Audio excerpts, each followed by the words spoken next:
It may actually still be in your system half a day later, or maybe even a day or so So later. we cover sildenafil, which is Viagra. And then the next one is tadalafil, which is Cialis. How do they differ? Of course, there always is that question. And I see in my clinic, to be right, patients say, which is better? I kind of half jokingly say, well, is there a difference between Coca-Cola, Pepsi Cola, RC Cola? Well, the answer is they're all kind of colas, but maybe one has a different effect in one person's body or a better taste or whatever. And that's why we have these different drugs out there.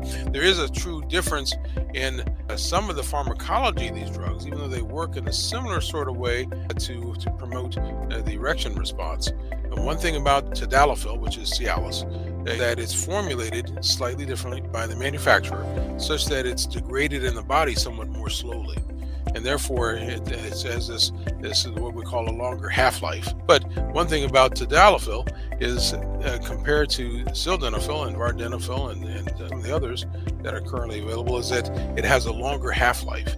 And therefore, you can try sexual activity not just an hour later, but it may actually still be in your system half a day later, or maybe even a day or so later, before finally breaking down pharmacologically. And therefore, it's been billed as a weekend drug. It may be billed as a drug that has a potential advantage whereby just taking one pill, you can have multiple opportunities for sexual activity, whereas the others may get out your system somewhat more rapidly and perhaps less than a day.